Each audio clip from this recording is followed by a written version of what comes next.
Puji syukur mari kita panjatkan kehadirat Allah. Salawat beserta salam senantiasa dawam kepada paduka alam yakni Habiban al-Karim Muhammad sallallahu alaihi wa alihi wa sahbihi wasallam, kepada para keluarganya, para sahabatnya, para tabi'in, para tabi'in sampai kepada kita selaku umatnya. Ya, mudah-mudahan di yaumil kiamat nanti kita mendapatkan syafaat Rasulullah sallallahu alaihi wasallam. Hadirin jemaah yang dimuliakan Allah,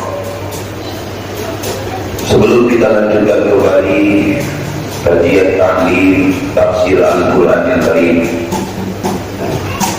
terlebih dahulu marilah kita bersama-sama membaca suratul Fatihah.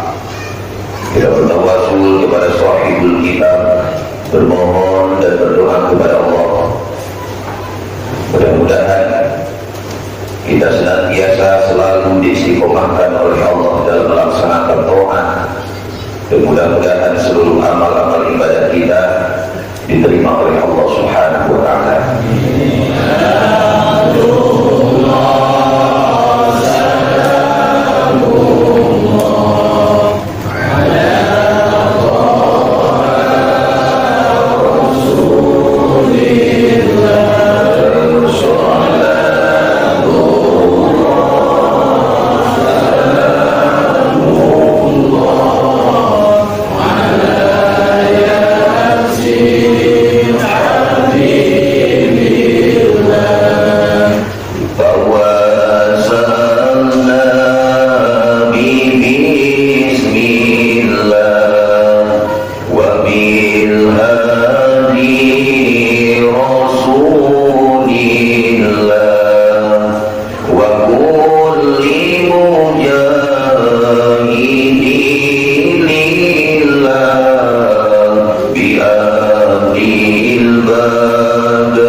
Mudah-mudahan pembacaan salawat kita tadi menjadikan wasilah, menjadikan pelantara di yaumil kiamah nanti, yang dimana mudah-mudahan kita semua mendapatkan syafaat Rasulullah sallallahu alaihi wasallam, dan mudah-mudahan hidup kita senantiasa selalu ada di dalam ridho Allah Subhanahu wa taala.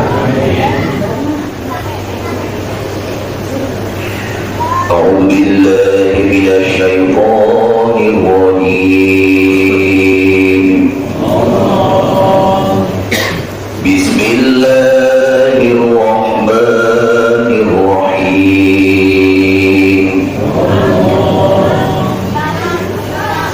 ولا تنكحوا المشركات حتى يؤمنوا ولأمة مؤمنة خير من مشركة ولو أعجبتكم ولا تنكحوا المشركين حتى يؤمنوا ولعبد مؤمن خير من مشرك ولو أعجبكم أولئك يدعون إلى النار والله يدعو إلى الجنة والمغفرة بإذنه ويبين آياته للناس لعلهم يتذكرون والله أعلم بقوله. بسم الله الرحمن الرحيم.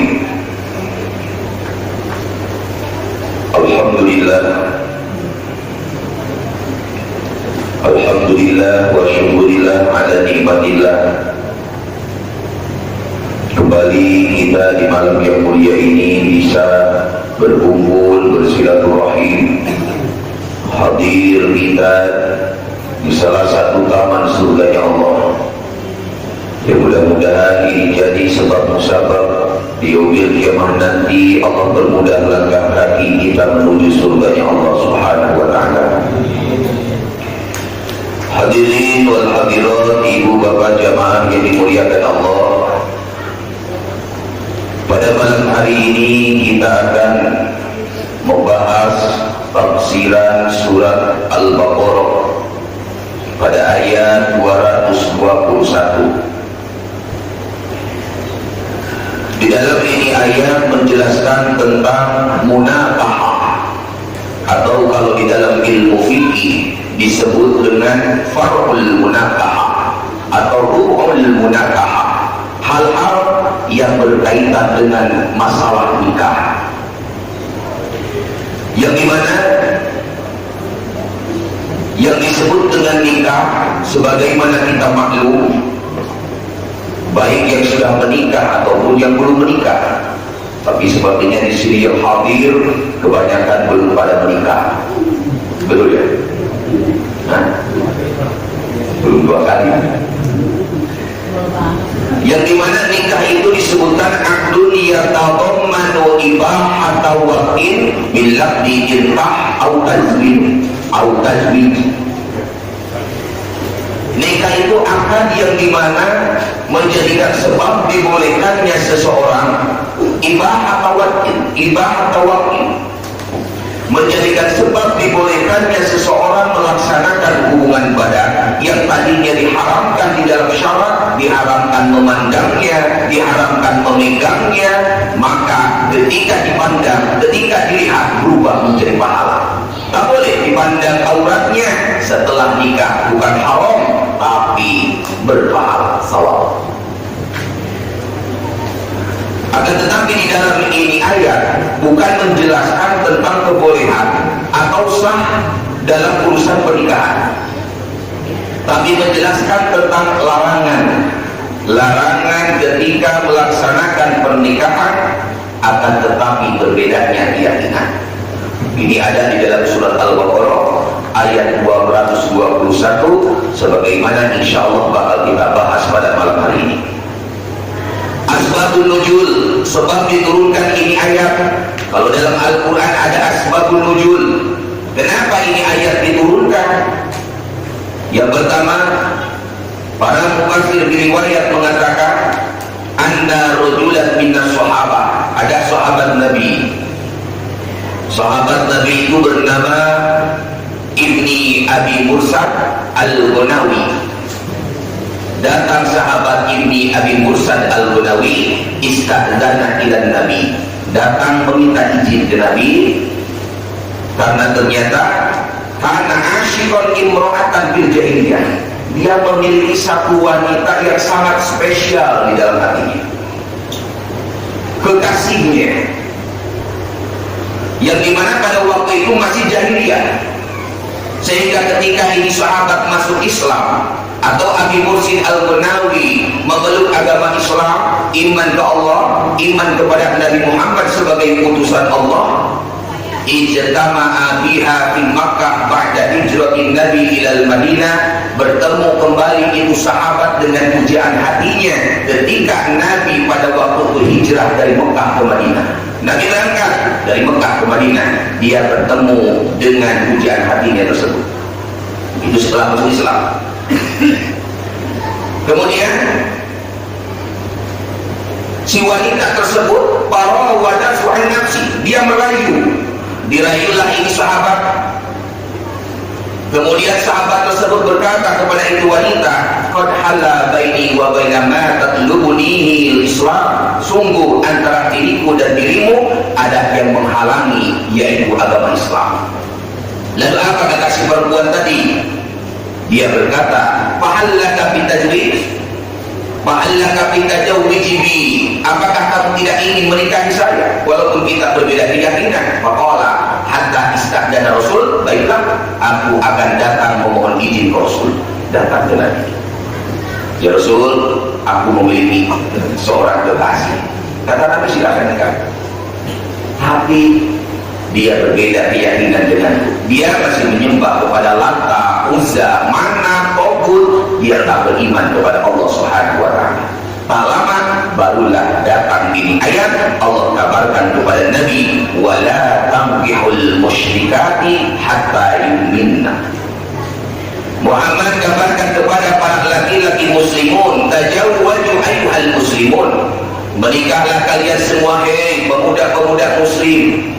Wala tankihu, jangan sampai kalian menikahi mereka musyrikat, mereka yang tidak beriman kepada Allah Subhanahu wa Ta'ala, hatta yuminna, sampai benar-benar mereka itu beriman kepada Allah. Nah, ini larangan. Tak boleh seorang muslim yang dimana dalam ini ayat mereka menikahi yang memang tidak seakidah dengannya hingga sampai mereka benar-benar beriman. Bahkan Allah sampaikan, wala ammatul mu'minatul khairun min musyrikah. Bahkan kalaupun ada seorang amat, siapa amat itu? Wanita belia. Dulu itu wanita dijual belikan dengan bebas, sekarang nggak ada. Dulu sebelum Nabi datang, maka seharusnya para wanita itu bersyukur ke Allah karena Allah mengutus Rasulullah. Tadinya wanita itu dijual bebas di pasar, dibeli dengan sekian dirham, sekian dinar, digantung, ditelanjang bulatkan, udah kayak kangkung, Bang. Seperti itu. Apalagi pada zaman Yunani kuno, itu seorang suami nikah dengan istrinya maka bebas dari bapaknya, dia boleh menjual istrinya kalau dia sudah bosan. Bapak udah bosan? Nggak ada di kita. Datang Rasulullah, turun turun wahyu, dijelaskan tak boleh haram. Menjual belikan Nabi, datang perang, benang perang, uang perang, ghanimah, uang perang, harta benda semuanya oleh Nabi dibelikan kepada wanita-wanita yang memang diperbudakan, mereka tak digaji, tapi mereka dikerjakan secara bebas oleh sayyidnya. Datang Rasul, bebas, pura, semuanya merdeka. Itu kata Rasulullah Sallallahu Alaihi Wasallam. Padahal Nabi itu diberikan jatah 2,5% dari setiap peperangan. Nabi setiap datang yang namanya peperangan menang dalam Islam, maka harta-hartanya tersebut diberikan kepada tawanan-tawanan, wanita-wanita, amat namanya, abid-abid, laki-laki, dijual. Yang tadinya dijual bebas mulai dinasih, perlahan-perlahan mulai dihapus dengan sebab datangnya Nabi kita Muhammad Sallallahu Alaihi Wasallam. Kalau Nabi tak datang, kayaknya sekarang di pasar Karanganyar itu wanita-wanita. Yang ini berapa harganya? Yang ini 100 juta. Berapa? 100 juta karena 18 tahun masih utuh. Yang ini berapa? Oh, kalau yang ini kau mau ambil aja. Kenapa? 92 tahun. Apa yang mau diambil? Udah batuk-batukan, setiap batuk keluar kecoa, ngeri. Hadis pun dia nggak mau. Nah, kalaupun misalnya ada amat seorang wanita yang bebas dijual belikan tapi dia beriman kepada Allah, khairun min musyrikat, kata Allah itu lebih bagus daripada kau menikah menikahi mereka yang tidak seiman dengan dirimu, walau ajabatkum, walaupun kau sangat menginginkan dia, jatuh cinta. Kenapa? Ternyata ini wanita bukan wanita sembarangan, Pak. Pertama, lijamaliha, cantik. Bodinya biola Spanyol, bukan bodinya Tebaja. Ada bodi biola Spanyol, ada bodi kita Arab. Nah, ini biola Spanyol. Wanitanya lijamaliha ya Rasul, dia cantik. Wa maliha, begitupun dia kaya. Ada nilai plus. Udah cantik, kaya, muda. Siapa yang gak pengen? Nah, ini larangan. Walaupun kamu ternyata memang meyakini, memang menginginkan kepada mereka, dilarang oleh Allah. Jangan, para pemuda, ayyuhal muslimun, wala taqibul musyrikat. Jangan sampai menikahi mereka hatta yu'minu, sampai mereka benar-benar beriman. Walaupun dia cantik, walaupun dia banyak hartanya. Karena memang di dalam Islam, mau laki-laki ataupun perempuan, Nabi sampaikan kepada kita, apa kata Nabi? Tunkahul mar'ah, nikahi olehmu perempuan. Kita balikin, tunkahul rajul, yunkahul rajul, nikahi oleh kalian wahai laki-laki. Tunkahul mar'ah, carilah nikahi oleh kalian wahai perempuan. Siapa mereka? Li arba'in. Kalau kalian mau menikah, cari ini 4 perkara. Pertama, carilah limaliha, mereka pemuda atau mereka laki-laki atau mereka wanita, limaliha, karena sebab hartanya. Hartanya banyak. Nabi menikahi dengan Siti Khadijah. Siti Khadijah itu sepertiga Mekah miliknya. Bayangkan, menikah dengan Nabi habis seluruhnya. Sebab kenapa? Hartanya seluruhnya ditasarrufkan untuk agama Allah Subhanahu wa ta'ala. Rela jatuh miskin dengan Rasulullah. Mana ada sekarang? Kamu kaya, aku tak punya apa-apa. Kalau kau menikah denganku, siap. Apa kamu sudah siap jatuh miskin? Apa kata dia? Mudah dia, gak mau. Jadi cari hartanya. Karena memang mohon maaf, Nabi sampaikan hadza al-faqru an yakuna al-kufra. Karena orang yang fakir itu dekat sekali kepada kekufuran. Fakir dekat dengan kekufuran. Tak sedikit orang yang fakir, miskin, ibadah jauh dari Allah. Seharian dia kerja tak peduli dia dengan sholatnya. Tiap hari dia jalankan dari pagi hingga sampai pagi kembali. Dia tasarrufkan hidupnya untuk duniawi. Padahal ajal tak tahu kapan datang menjemput kepada dirinya. Bahkan tak sedikit orang yang masakin, yang fukoro, dia rela gadaikan imannya. Kamu mau masuk agama saya? Terus kalau kamu mau masuk agama saya, aku kasih supermi 1 dus, aku kasih beras 10 kilo setiap bulan, ditambah susu 1 kaleng, ditambah gula pasir 2 kilo, ditambah kopi 1 kilo. Apa kata dia? Allah Rabbi, ganggan iman. Raditu billahi rabban wa bil Islam dinan. Aku ridho Allah sebagai Tuhanku, Islam sebagai agama. Aku tambahnya. Tambah tadi. Apa tambahnya? Sarden 3 kalori. Minyak sayur 2 kilo. Apa kata dia? Raditu billahi rabban wa bil Islam dinan. No way, aku tak mau. Aku ridho Islam agamaku, Allah Tuhanku. Aku tambah lagi. Apa? Duit 500.000. Mulai. Gopay ko na, gopay. Mau gak? Enggak. Raditu billahi rabban wa bil Islam dinan. Aku iman ke Allah, iman ke Rasul. Dan fakir seperti itu. Ya udahlah, 750. Ini aja deh, sejuta dah, mau aku. Ya Allah, ya. Akhirnya dengan sebab duniawi dia hilangkan imannya. Maka kenapa Islam itu bukan matre? Memang seperti itu.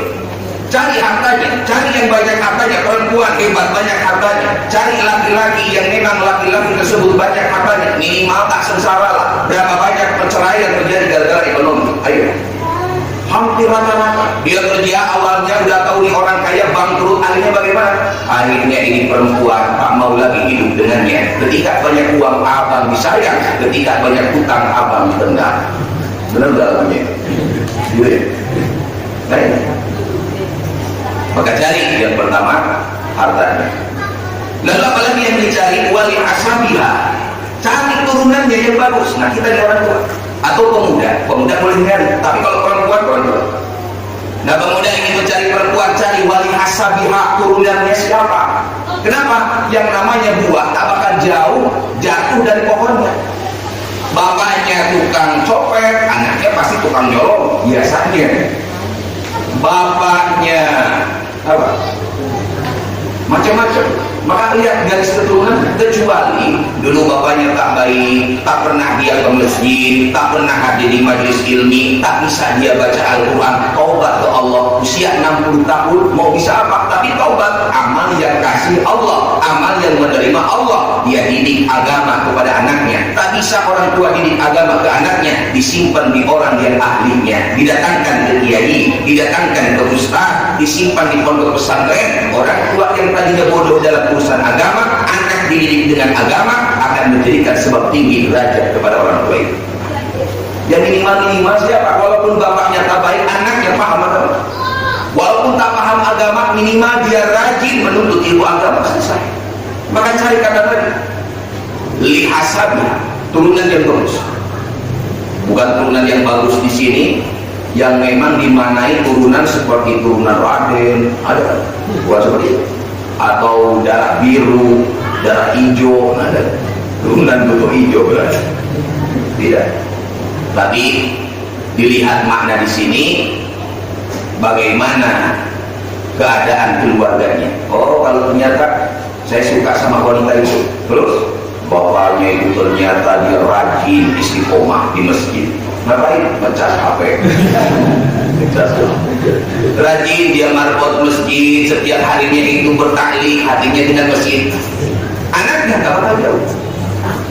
Atau bapaknya ini rajin melaksanakan kebaikan-kebaikan orang yang terhormat dalam ilmu agama, ambil yang seperti itu. Atau cari sama kita lijamaliha. Nah, ini cantiknya ada dalam Islam. Cari yang cantik. Yang cantik itu relatif. Mohon maaf, nggak semua yang dipandang sama kita cantik menurut orang cantik. Kadang kita lihat suaminya itu apa ya, udah kurus, botak. Tapi kalau ada di sini mohon maaf, ini cuma contoh saja. Kurus, botak, pesek. Lihat istrinya mancung, bibirnya merah tipis, matanya belok, warna matanya biru, nggak ada putihnya loh. Ini siluman berarti. Kadang kita lihat orang, pas lihat orang, masya Allah itu perempuan cantik amat, dilihat dia peluk suaminya, iya amin. Kenapa suaminya kok mau sama istrinya kok mau sama suaminya? Dipanggil istrinya, mbak suka sama suami mbak. Emang kenapa? Suami mbak kan jelek, siapa bilang? Dia itu pangeranku. Jadi cantik tampan itu relatif. Nggak bisa kita lihat, oh dia cantik, belum tentu menurut saya. Kata saya cantik, belum tentu menurut bapak. Maka mana cantik di sini apa? Timbul dalam kebahagiaan di dalam hati mereka yang bisa memberikan rasa senang.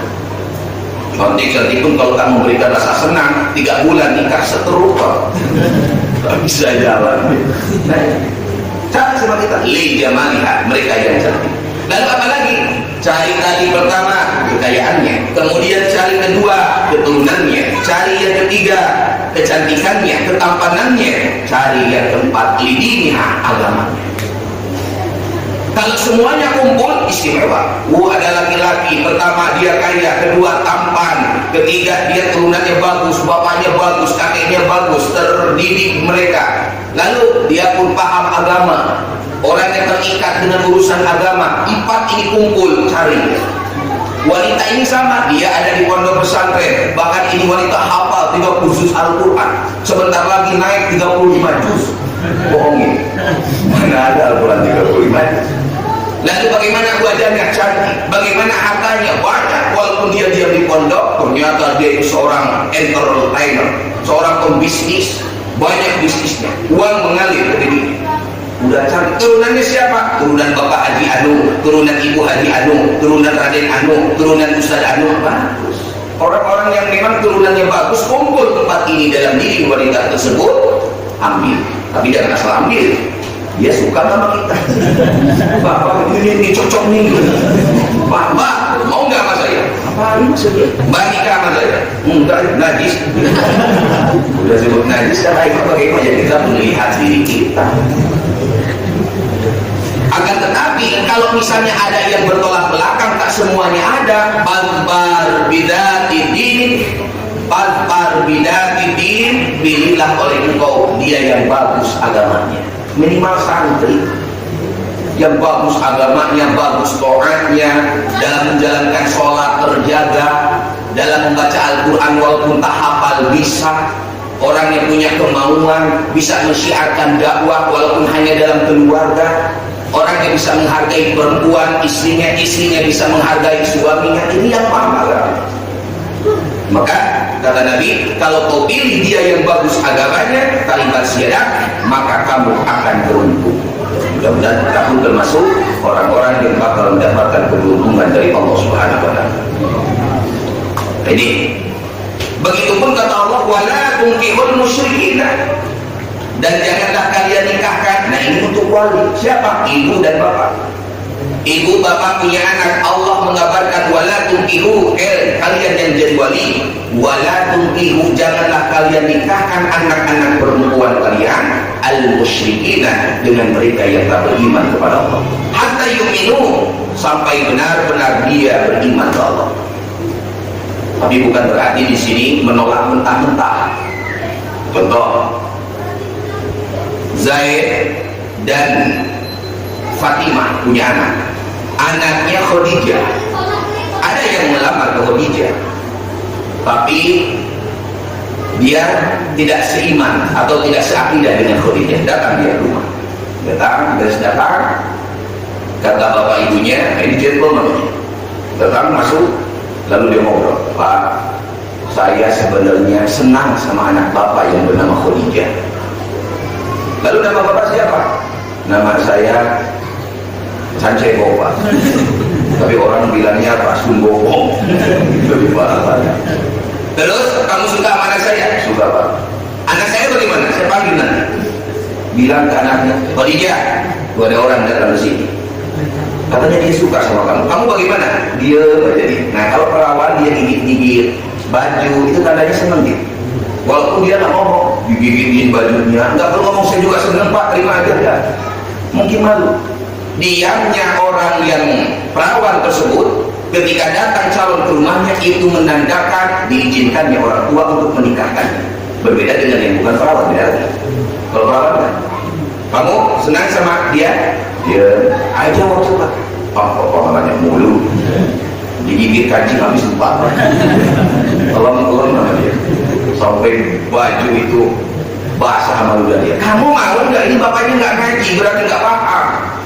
Ini anak dia terus tandanya mengizinkan. Nah, tapi dia tak beriman ke Allah, dia tak beriman kepada Rasulullah. Bagaimana? Dia, ya udah terserah bapak ya. Kata. Nah, di dalam agama kami kada jelaskan haram pernikahan demikian. Kemudian, kalaupun kamu misalnya benar-benar berminat dan ingin menikah dengan anak saya, syaratnya kamu mengucapkan 2 kalimat syahadat. Apa kata dia? Baik Pak, saya bakal mengucapkan 2 kalimat syahadat. Ini nggak langsung. Besok atau hari itu dia baca 2 kalimat syahadat, minggu depan akad nikah. Salah. Sebab kenapa? Nggak tahu ternyata dia menikah membaca 2 kalimat syahadat hanya untuk disahkan pernikahan oleh kedua orang tuanya. Ternyata di akhirnya anaknya dijerumuskan di dalam agamanya. Apa kata dia? Aku mau nikah dengan dirimu, mengucapkan 2 kalimat syahadat karena titah daripada kedua orang tua. Sekarang kamu sudah jadi istriku, aku kembali kepada agama. Alhamdulillah. Maka bahasa dalam Al-Quran hatta yu'minu, sampai benar-benar dia beriman. Maka ada persyaratan dari keluarga suami. Pak, siapa tadi namanya? Sancebo, Pak. Oh, gini Pak Sancebo. Kalau kamu ingin dengan anak saya baca 2 kalimat syahadat, kan aku udah setuju, Pak. Ya, kalau kamu udah setuju, kapan mau baca 2 kalimat syahadat? Malam ini pun aku sudah panggil Ustaz. Udah selesai? Ini belum seberapa. Saya akan izinkan kamu nikah dengan anak saya setelah 6 bulan ini. Akan kulihat, akan kupantau apakah kamu rajin di masjid, akan kupantau nih kamu rajin hadir di majlis ini enggak, bisa enggak baca Al-Quran. Nah, mulai kalau dia sungguh-sungguh pasti dijalankan. Tapi kalau ternyata dalam 1 minggu rajin dia di masjid, rajin di majlis ilmi, minggu kedua jauh dari masjid, nah ini berarti dia tak sungguh-sungguh. Kalau dia sudah benar-benar jalankan syariat Rasulullah, dia sudah jalankan apa kewajibannya sebagai orang yang mukmin, orang yang Islam, maka 6 bulan kemudian barulah dinikahkan. Atau misalnya ternyata ada syak, ada keraguan, boleh ziyadah, boleh ditambah, tambah 3 bulan, 6 tambah 3, 9 bulan. Masih ada ragu, tambah lagi 3 bulan sehingga genap 1 tahun. Seperti itu. Baru setelah mereka benar-benar beriman kepada Allah dengan menjalankan seluruh perintah Allah, jadikan akdun nikah, angkah tuka wazawajtuka makhtubatika binti, ya diganti namanya itu, baca cebok lagi kan. Maka selain diganti wajib khitan, itu aja.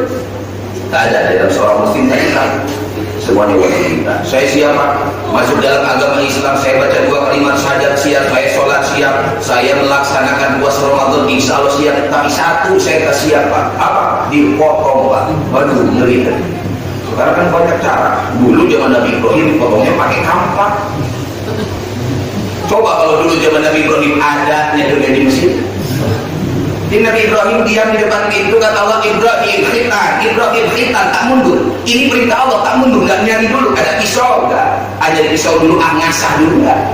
Karena nggak mau mengecewakan Allah, Allah perintahkan Ibrahim khitan, dia tak mundur apa yang dia pandang, tampak, diambil tampak, dipotong dengan sendiri. Kalau dulu ada di gergaji Mesir kayak langsung gergaji Mesir, Pak. Sekarang enak, di khitan jam 8, jam 9 main bola nih. Ada yang seperti itu, bahkan jadi kiprah segala. Nah ini perintah bagi si wali. Lalu bagaimana kalau ternyata malah dinikahkan? Kalau terjadi misalnya pernikahan yang demikian yang disebutkan di dalam ayat, maka akan nikahnya pasti rusak. Artinya apa? Tidak sah. Ketika tidak sah pernikahannya, maka ketika melaksanakan hubungan badan, perzinahan selama-lamanya. Lahirlah anak, ini anak yang hasil demikian, maka ini anak tersebut, kalaupun nanti kedua orang tuanya bertobat kepada Allah, saya mau memeluk agama Allah Subhanahu wa Ta'ala, dua-duanya masuk Islam, ini anak yang tadi tetap, pertama, dia tidak bisa meminta hak waris kepada bapaknya kalau dia meninggal dunia. Tidak ada. Kedua, kalau ini anaknya laki-laki, dia tak bisa menjadi wali bagi adik-adiknya perempuan nanti karena tidak ada hubungan senasab dengan bapaknya karena terputus dari awal. Kalau dia perempuan, maka bapaknya nggak bisa menjadikan wali bagi dirinya kecuali dari awalnya bukan muslim.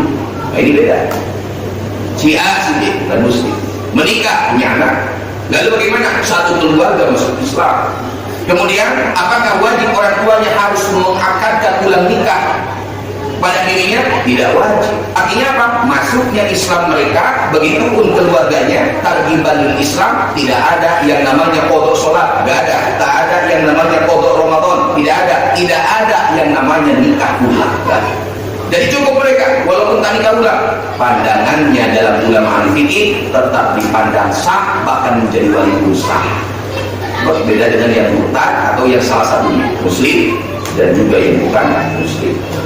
Tapi bagi yang memang nyatanya dia awalnya bukan seorang muslim, masuk ke dalam agama Allah, dan ini jadi dalil dari sahabat Nabi. Ada sahabat Nabi namanya Utsman, tapi bukan Utsman bin Affan. Sahabat Utsman punya istri, berapa istrinya? 12 kira-kira. Dan kata Rasulullah, ya Rasul, kami sekeluarga masuk ke dalam agamamu, kami masuk agama Islam, asyhadu an la ilaha illallah wa annaka Rasulullah. Dipeluk oleh Nabi. Tak lama, ya Rasul, aku punya istri 12. Wih, gak amat. Terus bagaimana? Istrimu yang 12, 8 kau tinggalkan. Maksudnya apa? Karena batas dalam Islam 4.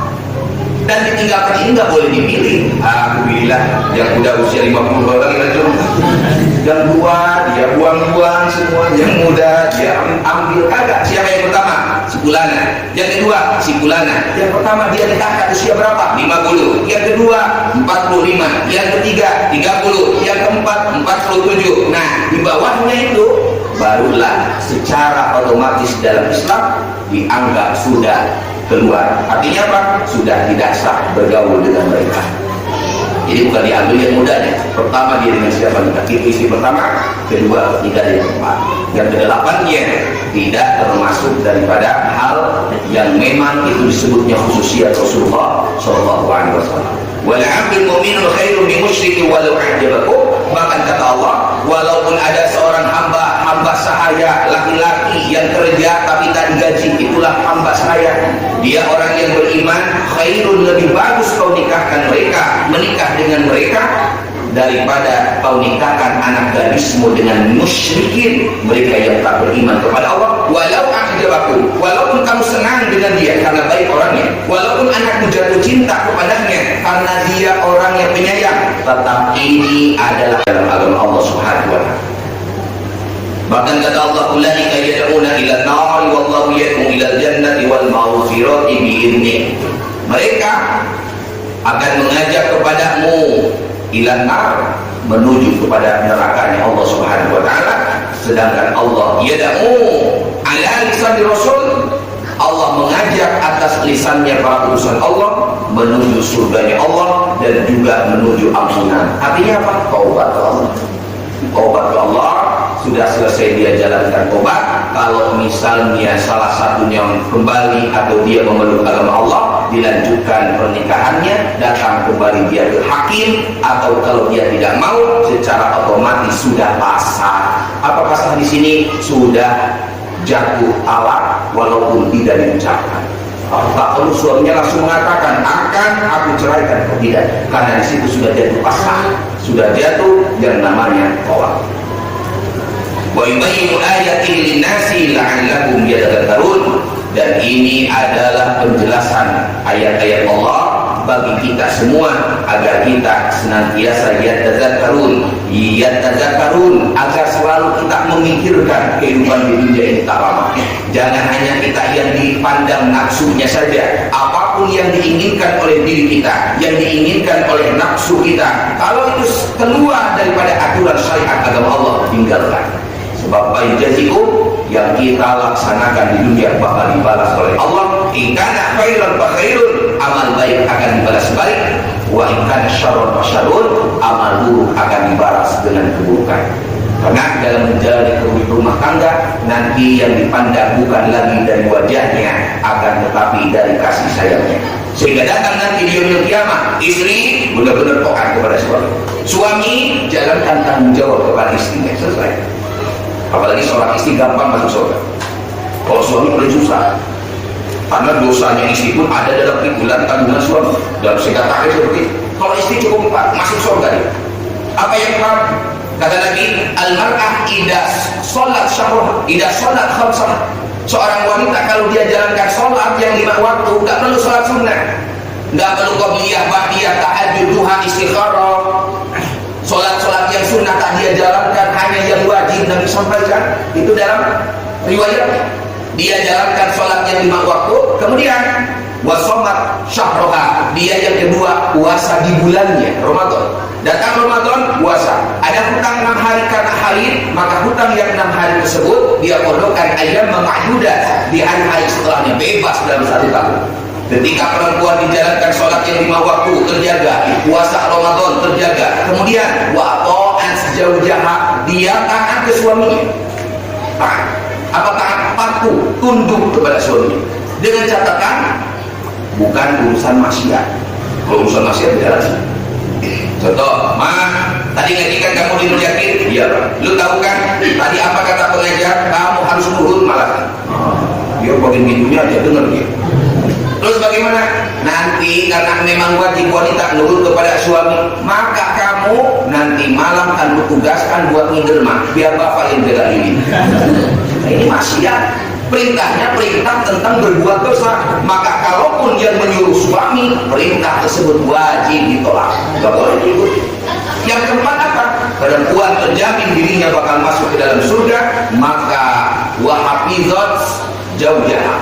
Dia jaga apa yang ditinggalkan oleh suami, dia jaga kemaluannya, dia jaga kesuciannya, dia jaga auratnya, semuanya adalah untuk suami. Kapanpun suami datang, suami walaupun datang jam 12 malam, ibu tidur.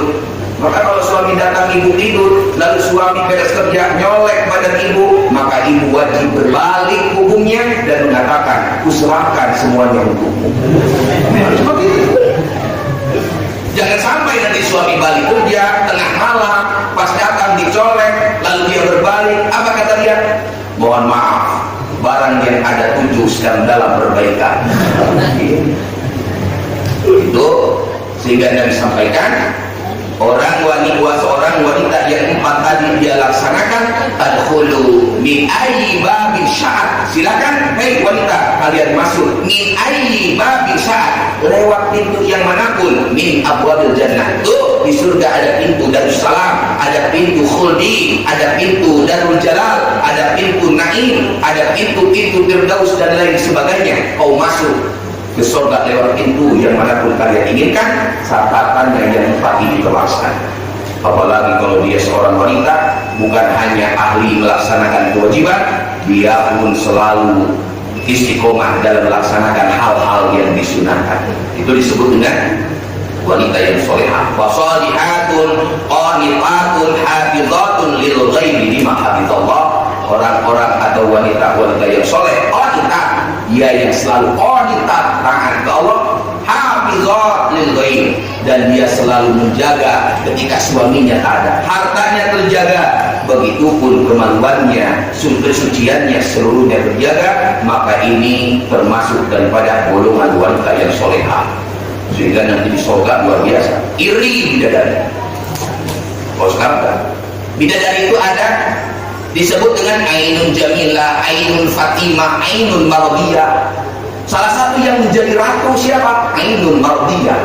Itu Ainun Mardiyah bukan sembarang bidadari. Dari matanya aja sudah indah dipandang, besarnya itu sebesar pohon angsa, hidungnya mancung, kulitnya putih licin, pakai kalung, pakai cincin, pakai gelang, pakai pakaian seksi. Itu Ainun Mardiyah, ratunya. Ludah 1 tetes ke dunia wangi, tak ada yang baru meludah 1 tetes aja ke dunia. Ainun Mardiyah, dunia ini bakal wangi karena ludahnya. Itu ludahnya, jigongnya Pak. Apalagi kalau badannya, apalagi dengan minyak wanginya. Itu Ainun Mardiyah. Ketika Ainun Mardiyah datang, laki-laki soleh masuk ke dalam surga, mereka akan disambut dengan bidadari-bidadari yang ada di dadanya. Namanya sudah Nurdin. Tidak ada namanya. Jatahnya mana? Sudah nampak tadi. Pak Nurdin, ini jatahmu. Siapa kamu? Aku bidadari yang bakal membawamu datang ke surga. Alhamdulillahirabbil alamin. Lalu berkata bidadari itu, udkhuluha bisalamin aminin. Di sini tak ada yang bakal mencacimu. Di sini kamu bakal aman, kamu bakal senang. Kamu tinggal pilih bidadari mana yang kamu inginkan. Luar biasa. Datang nanti pas ke surga, ketika dia sedang merangkul para bidadari di pirosnya surga, istri yang solehah datang. Ternyata istri yang solehah ini kecantikannya 10 kali lipat daripada Ainun Mardiyah. Sujud Ainun Mardiyah, ya Allah, ala laita, kenapa kau tak jadikan aku seorang wanita, seorang manusia? Kalau aku dijadikan seorang manusia, seorang wanita, aku akan menjadi wanita yang solehah, karena mahal sekali wanita yang solehah tersebut. Tapi mudah-mudahan anak-anak kita Allah jadikan anak-anak yang soleh dan solehah. Begitupun keluarga-keluarga kita Allah jadikan keluarga yang sakinah, mawaddah, warahmah. Bukan hanya melaksanakan kebahagiaan di dunia, tapi Allah berikan kebahagiaan kembali nanti di yaumil qiyamah. Amin ya Allah ya rabbal alamin. Wallahu a'lam bishawab. Ya Allah biha ya Allah biha ya Allah bi husnil khatimah ya Allah biha ya Allah biha ya Allah bi husnil khatimah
بها يا الله بحسن الخاتمة يا الله بها يا الله بها يا الله بحسن الخاتمة. صلى الله عليه وسلم على خير وتبارك عن سادة رسول الله أجمعين. آمين يا الله يا رب العالمين. أعوذ بالله من الشيطان الرجيم. بسم الله الرحمن الرحيم. الحمد لله رب العالمين حمد الشاكرين حمد الناعمين حمدا يوافي نعمه ويكافئ مزيدا. يا ربنا لك الحمد كما ينبغي لجلال وجهك الكريم وعظيم سلطانك. اللهم صل على سيدنا محمد وعلى آل سيدنا محمد. اللهم إنا نسألك علما بدنيا وعملا صالحا ورزقا حلالا وخيرا كثيرا وشرا بعيدا برحمتك يا ارحم الراحمين. اللهم لا تجعل فينا شقيا ولا محروما واجعل سيئاتنا سيئات من احببت ولا تجعل حسناتنا حسنات من ابغضت. اللهم انا نسالك حسن الخاتمه. اللهم انا نسالك حسن الخاتمه. اللهم انا نسالك حسن الخاتمه ونعوذ بك من شر العاقبه وسوء الخاتمه. ربنا تقبل منا انك انت السميع العليم وتب علينا انك انت التواب الرحيم. ربنا آتنا في الدنيا حسنه وفي الاخره حسنه وقنا عذاب النار. وصلى الله على سيدنا محمد وعلى اله وصحبه وسلم بفضل سبحان ربك رب العزه عما يصفون وسلام على المرسلين والحمد لله رب العالمين. السلام عليكم ورحمه الله وبركاته.